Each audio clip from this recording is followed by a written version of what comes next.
how are you? The most common question I've been asked this week is how are we going to tune our own violins now that we're at home? And that is a very good question, because normally for people coming for the lessons, I would do it for you in your lesson. So I'm going to show you just now a few different ways that you'll be able to hopefully manage to do that yourselves at home. So the very first thing that you're going to need is a chromatic tuner app. You'll be able to download one of those for your phone or your tablet or whatever gadget it is you're using. Just have a look in the App Store. This is what you want right here. Can you see that? Chromatic tuner app. Just have a look for those. The one I like the best is called Clear Tune. But there's loads and loads of different options and they all do more or less the same thing. You might want to try a few different ones till you find one that you really like. You can see I have positioned for you here. This is a tuner gadget. We use these in school. You might have one of these at home already if you've got someone who plays a guitar or something similar. So have a look. If you have something like this, then dig it out. You might also have maybe something that clips on a bit like that. Those are quite good as well usually, but it's the chromatic bit is quite useful because that means it can tune any instrument. If you've got one that's a guitar tuner, you could probably make use of it as well, but it might not be quite so ideal. But chromatic tuner apps are the thing that you want. Okay, so the first thing I'm going to deal with is the notes that you're looking for. You might already be fairly aware if you play music about some of the things I'm going to tell you. I'm just going to be talking as if you don't know any of this, okay? Just to make sure that I don't miss anything and that hopefully that it will clear things up by the time I'm finished. So, the notes that you're looking for, if you have a keyboard or a piano, this is one of my favourite things here. This is a wee keyboard, obviously. And the notes that you're looking for an A. There it is there. You're looking for an E. So you've got your E, your A, your D, and your G. I've just realised I'm holding that behind the tuner so you can't see. I'll hold it up and I'll do that again. So here's the G, here's the D, here's the A, and here's the E. Okay, and in the days before we had tuner apps, we just did our best with that, excuse me, and we tried to make them sound the same. But because we have apps now, it does make life a little bit easier. So you'll be able to see on the on this gadget here what's going on while I tune up, and hopefully that will help you. They all work in more or less the same way. One thing to look out for is if you look closely, I don't know if you can see on the screen just here, but there's usually a little calibration thing which tells you what the number is that we're tuning to. You're going to want to try and check that it's calibrated to 440. That's 440, and that means that that is exactly what number our A is going to be. If it's slightly wrong and you're just playing by yourself, it doesn't make a whole lot of difference, but that's what I will be tuned to in the videos, and that's the standard tuning that we tend to use in this country. So if we're playing along with things, you want to try and make sure that your tuner is calibrated to 440 so that you are going to be in tune with that too. So we are going to need an instrument, and here is mine.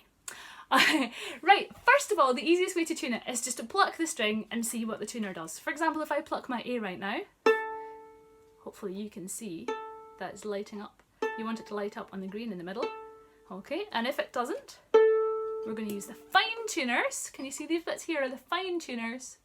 And so if I'm tuning my A, you follow the A string along and you find the fine tuner that's attached to the A and you turn it just a little bit to try and get your A in the same tune. So if I go a tiny bit flat, so I'm just bringing it up a bit, and hopefully that should be it, just in the needle going in the middle now to tell me that it's bang on A. Okay, so I'll do the same thing with my D. I'll just go back a bit so hopefully you can see. If I follow my D string down, here it is here. Here's the fine tuner for my D. And there's the needle in the middle now to show that my D is in tune. Okay, if you've got a green light in the middle, you want that to be on, and you want to try and make it so that the red lights on either side are not on. You can't really do too much damage, you can't go too far wrong. If you're tuning the wrong one or you're going the wrong way, excuse me just a second. If you're tuning the wrong one or you're going the wrong way, it won't do any damage. You'll just go back over again to find out where you want to be. So here's our D. And that's showing me that that's in tune now. Here's my G. Oh, luckily that was in tune already. And here's my E. There you go. Okay, so that would be me more or less ready to play. If you are able to use your bow, or if you've got someone at home who's comfortable using the bow, it's actually more accurate to use the bow for tuning. So I'm going to just check it with that now. So here's my violin up, and here's what I do. I bring my hand around, this is the one that we normally do in the fingers for my violin, bring that round to my fine tuners, and the way I find the one I'm looking for is I know the one on this side is E, A, D and G, and I'll just feel my way around to find the one I'm looking for. So I'm going to start with A, so that's E, so here I can find A. And if I'm not sure, what I'm going to do is I'm just going to make it flat so I know it's out of tune.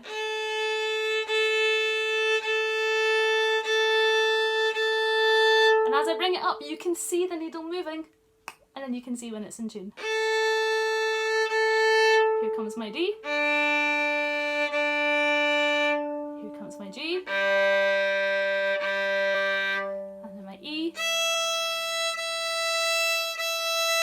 Okay, so that is the most straightforward way to tune. And assuming that it's not too far out of tune in the first place, that should work for you. Okay, now, the nightmare that some of you have been having is what if a string comes loose? So I have another violin here, which unhappily for it, but handily for us, does have a loose string. Now if you have a string that's loose or very, very out of tune, we are going to have to use the pegs as well, okay? And that's a slightly different story, but we can handle this, it's okay, we can do this. So first thing I'm going to check is with my fine tuners, if they're screwed in really tightly, I'm going to use this as an opportunity to just loosen them off. This is the G that's loose just now, so I'm just going to loosen off my G fine tuner. Now, it's still attached inside the peg, which is handy, so I can just turn it, and as I turn it I can start to feel the string get tighter. Boing. And it's going in. Now if I just turn the peg and then let it go, it's just going to unravel again, which is a pain. So what I need to do while I'm turning the peg is just push it in, put a bit of pressure on, pushing it in because it's friction that holds it there. So I'm just going to push it in as I turn it, and it'll start to hold. There we go, it's starting to be where we want it now. You can hear it start to sound a bit more like a G. If you have a keyboard or a piano in the house, that can be really useful at this stage, especially because you can check that it's somewhere close by at the very least. There's my A, here's my E. Ooh, yikes. Let's bring that one up as well. So here's my peg for the E. And what I did there was I let it ring while I was turning the peg so you can hear what you're doing. I'm pushing in and just turning a little bit at a time. If you find that you've pushed and it won't go any further and it's stuck, what I tend to do is bring it back again so the string's looser again, bring it back down. Oh, maybe not that far. So it's like that, and you know it's flat, and then you can bring it back up.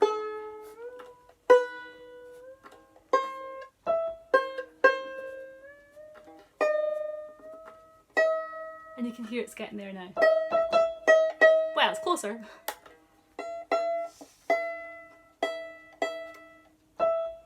And when it gets closer, then I start to use the fine tuners again. Okay, so I hope that has been a good start. If you have questions, please get in touch. You have the email address, or you can leave comments below. I will do another video on how to change strings very shortly. But for now, I hope that gives you some good ideas as to how you can tune your instrument and keep playing.